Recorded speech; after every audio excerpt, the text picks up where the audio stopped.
Seharusnya kekurangan beras atau pemerintah sampai impor beras merupakan hal yang sangat tidak masuk akal, karena Indonesia merupakan negara agraris yang subur dengan pupuk alami dari debu vulkanik misalnya, juga ditambah bermatahari sepanjang tahun, juga memiliki air yang berlimpah. Namun faktanya, kenaikan harga beras yang terjadi sejak 4 bulan terakhir ini hingga menyentuh harga Rp14.000 per kilo untuk beras medium dan Rp18.000 per kilo untuk beras premium adalah yang tertinggi dalam sejarah. Akibatnya, kita bisa melihat ribuan warga di berbagai daerah rela antri berjam-jam demi bisa mendapatkan beras murah yang digelar pemerintah lewat operasi pasar. Diduga lonjakan harga itu dipacu masifnya gelontoran bansos dan bantuan pangan beras 10 kilograman dalam Pilpres 2024 kemarin. Pasalnya, setelah itu kelangkaan pasokan beras mulai terjadi. Kita semua setuju berbagai bansos dalam momentum politik ini menimbulkan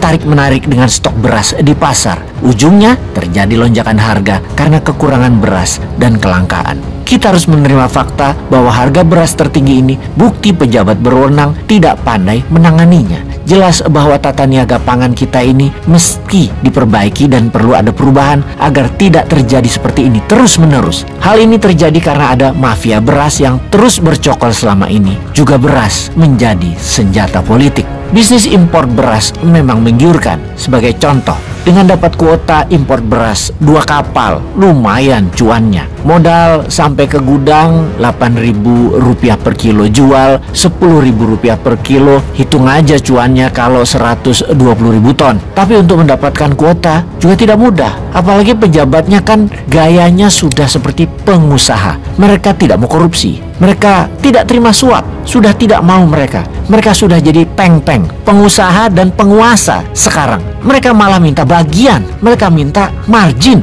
padahal mereka tidak keluar modal sama sekali. Inilah parahnya, mafianya, pejabatnya. Sementara kenaikan harga beras harusnya petani untung, ternyata tidak dinikmati petani karena belinya bukan dari beras petani tapi dari impor. Bahkan setiap panen tiba, beras dan harganya sudah dimainkan di tangan pedagang, bahkan dikendalikan oleh segelintir pemain impor beras bermodal besar seperti grup Wilmar, TP, dan masih ada 10 grup lainnya. Sebagaimana semua orang sudah tahu dan didiamkan oleh pejabatnya, bahkan dipelihara mafia itu, dan mafia itu sudah seperti oligopoli. Level main mereka tidak lagi sekelas eselon 1, eselon 2, tapi sampai ke elit partai bahkan. Tangan-tangan mafia bermain untuk menaikkan harga beras karena mampu mengendalikan sistem distribusi. Para mafioso ini kerap memanfaatkan momen politik dalam negeri untuk menambah pundi-pundi mereka. Apalagi akses pemerintah kepada eksportir pangan di luar negeri sangat lemah. Itu dimanfaatkan oleh mereka untuk bargain position. Padahal kalau pemerintah punya akses kepada eksportir beras luar negeri, seharusnya harga beras dalam negeri bisa murah.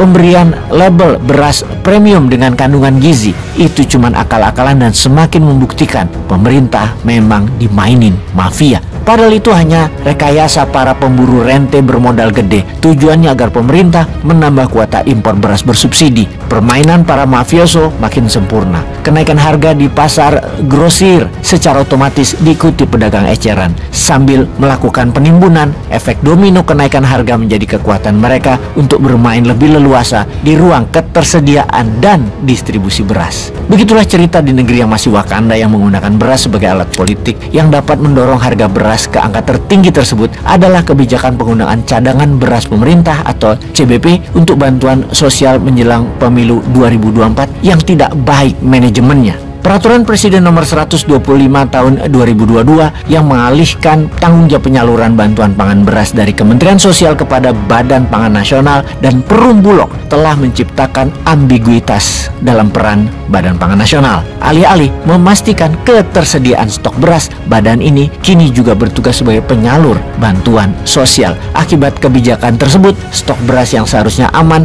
dan mencukupi menjelang puasa dan lebaran kini beresiko menipis drastis seperti pada saat ini. Selain itu, kebijakan impor beras yang diambil sebagai solusi jangka pendek juga menghadapi tantangan berat. negara-negara pengekspor beras, terutama Vietnam, Thailand, dan Tiongkok, telah mengumumkan kebijakan untuk tidak menjual berasnya ke luar negeri. Hal ini meningkatkan risiko kegagalan impor yang jika terjadi dapat mempercepat lonjakan harga beras kemudian hari. Ingatlah wahai pejabat, beras merupakan komoditas pokok, jangan bercanda. Situasi ini memerlukan tindakan cepat dan korektif. Rakyat kalau nggak bisa beli beras, pada nggak bisa joget lagi. Mana sudah mau puasa sama lebaran loh.